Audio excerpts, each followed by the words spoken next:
नमस्कार मंडळी. तर आता दुपारचा 1:15 झाला आहे आणि आपण आता परतीच्या प्रवासाला निघालो आहोत. शिर्डी टू मुंबई. मुंबई म्हणजे ठाण्यामध्ये आपण जाणार आहोत. आणि इथे आपण पार्क केलेली हा पार्किंग ग्राउंड आहे. लकी आला आहे ते बाईक पार्क केली. आता मी कोल्ड स्टार्ट करत ठेवणार आहे आणि हे आपलं लगेज आहे. सो पटापट तयारी करूया आणि निघूया.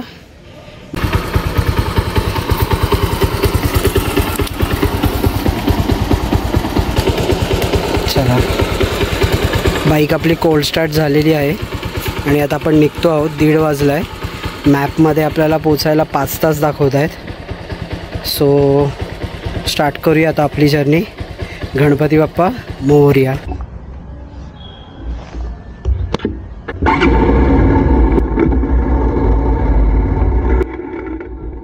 नमस्कार मंडळी. तर आजच्या आपल्या नवीन व्हिडिओमध्ये तुम्हा सर्वांचं स्वागत आहे. समोर बघू शकता तुम्ही सूर्यदेवता प्रकटलेले आहेत, कारण की दुपारचे 2 वाजलेले आहेत आणि आपला हा प्रवास सुरू झालेला आहे. शिर्डी टू मुंबई. 2 दिवस झाले आपण शिर्डीमध्ये आलेलो. मागचे तुम्ही माझे 2 व्हिडिओ बघितले असाल. त्र्यंबकेश्वर आपण केलेलं आणि सेम डेला आपण शिर्डीमध्येही पोहोचलेलो. हा जो परिसर बघताय तो आहे शिर्डी मधला साई आश्रम मधला, जिथे ह्यांचं 1000 रूमचं प्रोजेक्ट आहे भक्ती निवास मध्ये. आणि हे जे लेफ्ट साईडला दिसतंय ना, ते आहे प्रसादालय.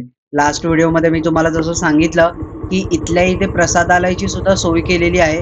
त्यामुळे तुम्हाला ते 2-3 किलोमीटर लांब जाण्याची गरज नाही. सकाळचा नाश्ता सुद्धा जो मिळतो फ्रीमध्ये तो सुद्धा इथे मिळतो. प्लस चहा आणि कॉफीची सोय आहेच इथे.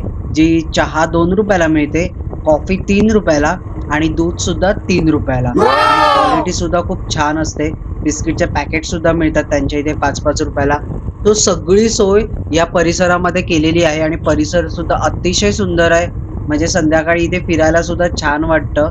सकाळ सुद्धा इथे असं रम्य वाटते.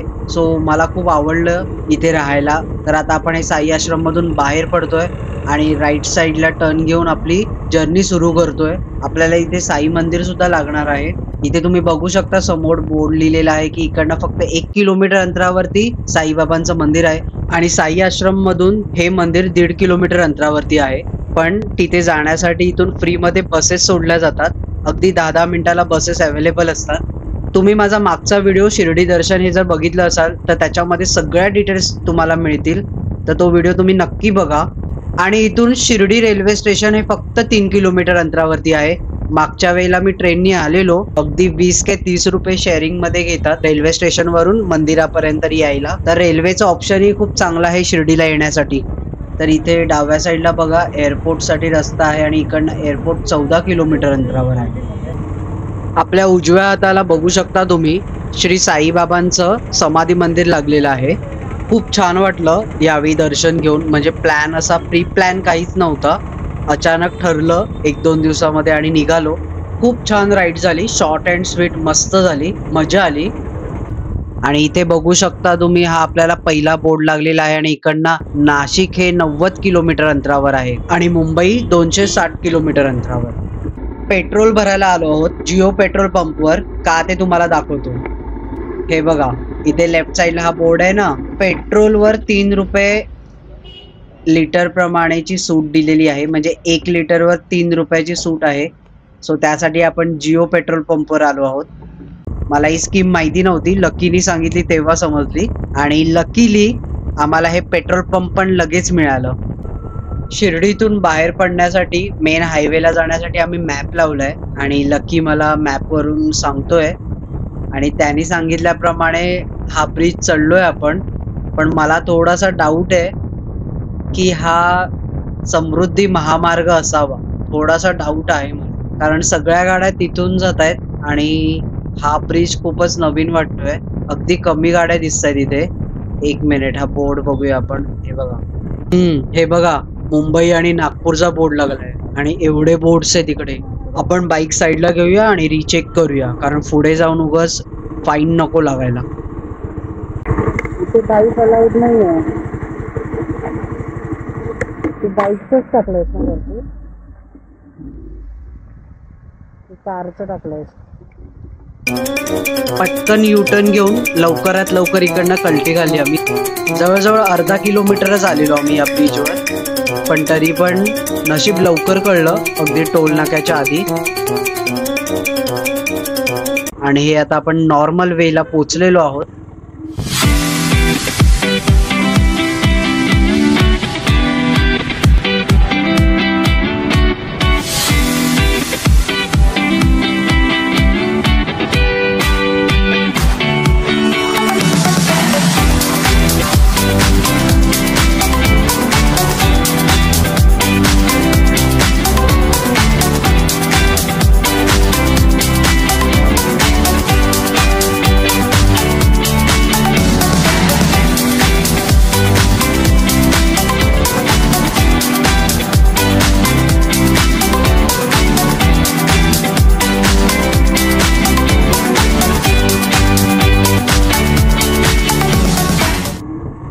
हा बोर्ड बघा, ह्याच्यावरून तुम्हाला समजेल की लेफ्ट साइडला पुण्याला जातोय रोड आणि सरळ जाऊन थोडासा राईट घेतला तर नाशिक वेनी जाणार आहे. पुढे जाऊन जर राईट टर्न घेतला तर सिन्नर सिटी मध्ये जातोय.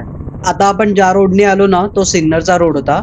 जेव्हा आपण त्र्यंबकेश्वर वरून शिर्डीला गेलो ना तेव्हा सुद्धा तो रोड लागलेला आणि अगदी मस्का रोड आहे. मला तेव्हा सुद्धा आवडलेला आणि आता सुद्धा तसाच रोड होता. पण आपल्याला सिन्नर सिटी मध्ये नाही जायचंय, सो राईट टर्न न घेता आपल्याला हलकासा राईट घ्यायचा आहे जो नाशिक वेला जातो आणि नाशिक वरून आपल्याला इगतपुरीला जायचंय. नाशिक म्हणजे एक्झॅक्टली नाशिक सिटी मध्ये नाही जाणार, बाहेरूनच जाईल, पण तो आपल्याला डायरेक्टली इगतपुरीला नेणार आहे.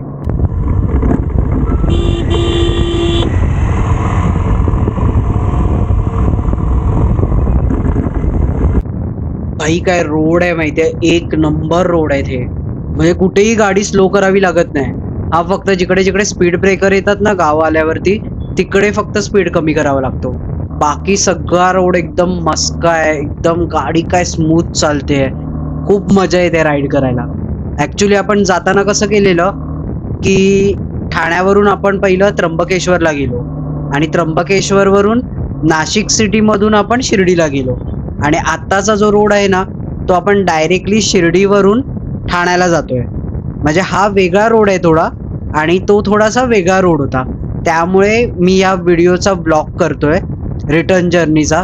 जर हा रोड सेम असताना तर मी हा ब्लॉग केला नसता, कारण सेम सेम काय बघणार तुम्ही रोडवरती. बट नाही, हे जे रोड आहेत ना आतमधून असे गावागावातून आहेत आणि इतके सुंदर आहे ना, सगळे रोड बघण्यासारखे. म्हणजे या राईडचा 90% रोड ना तुमचा निसर्गाच्या सानिध्यातच जातो. सिरियसली मेडिटेशन आहे हे. आणि तुम्ही जर नोटीस केलं असेल, हे वरून जे ब्रिज जात आहेत ना तो समृद्धी महामार्ग आहे. सो एक गोष्ट अपडेट करतो की आता आपण घोटी बुद्रुकला पोचलो आहोत.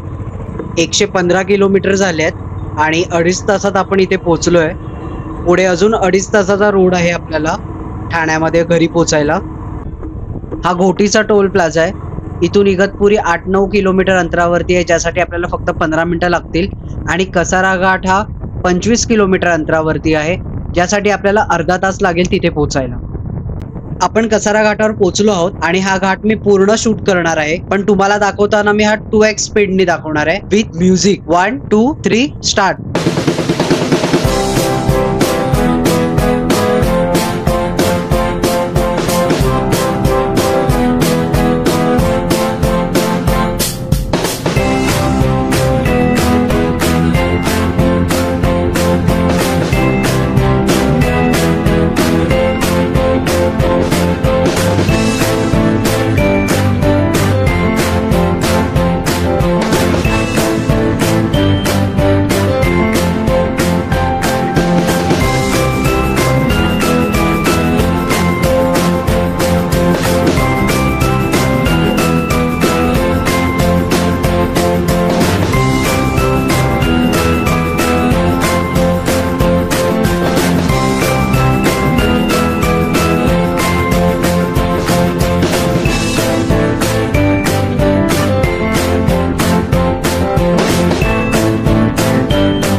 आणि अशा प्रकारे आपण हा कसारा घाट उतरलेलो आहोत।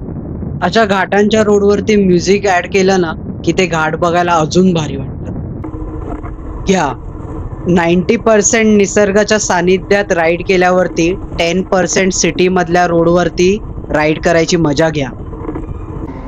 इथे आम्ही चहा प्यायला थांबलेलो। हा कोणता रोड आहे मला माहित नाहीये, पण इथून ठाणे फक्त 37 किलोमीटर दाखवत आहे आणि त्यासाठी 1.5 तासाचा टायमिंग दाखवतोय। म्हणजे विचार करा, फक्त 37 किलोमीटरला 1.5 तास दाखवत आहेत। एका तासात आपण 50 किलोमीटरचं अंतर पार करतो ऍव्हरेज। म्हणजे विचार करा की पुढे काय ट्रॅफिक असणार आहे यार। मला तर आता सुचतच नाहीये काही। म्हणजे रोड जिथे ओपन असतो ना, हायवे असतो, गाव असतात, मुंबईच्या बाहेरचं म्हणतोय मी, तिकडे कितीही राईड केली ना, किती बाईक चालवली तरी दमायला होत नाही। पण हे जे ट्रॅफिकचे रोड असतात ना, मला अजिबात आवडत नाही आणि तेच आता पुढे मिळणार आहे। सो बघू। बाय द वे, इथे चहा प्यायला थांबलेलो आणि इथे मी काही फोटो क्लिक केलेत ते तुम्हाला दाखवतो। अरे हे बघा इथे काय झालंय, याच्यामुळेच ट्रॅफिक जाम दिसतंय वाटतं। ऍक्च्युली तो ट्रक आहे ना, तो टर्न घेत होता, यू टर्न घेत होता।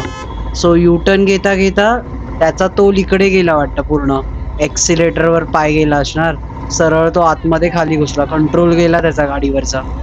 पुढे तर रस्ता सगळा मोकळा दिसतोय आणि होप सो घरी पोहोचेपर्यंत असाच मोकळा असावा। या मोठ्या मोठ्या बिल्डिंग दिसल्या ना हायवे टच, की समजायचं कल्याण सिटी आली। म्हणजे इथून आतमध्ये टर्न घेतल्यावरती कल्याण सिटी सुरू होते। पण माझ्यासाठी हे की हा, कल्याणला पोचलो आणि इथून आता आपलं घर अवघ्या अर्ध्या तासाच्या अंतरावर आहे। सो फायनली आपण पोचलो आहोत। हा मुंबई नाशिक हायवे आहे आणि इकडनं हे खाली गेल्यावरती डायरेक्ट आपण कळव्यामध्ये एंटर करतो।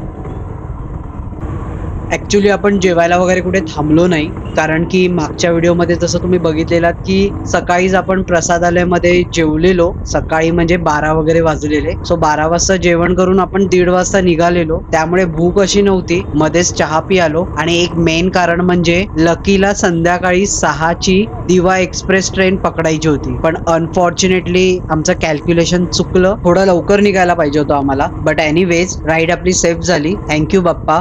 आणि आम्हाला इथे पोचायला आता 6:45 वाजले। बरोबर 5 तासात आपण इथे पोचलो। ओम साईराम।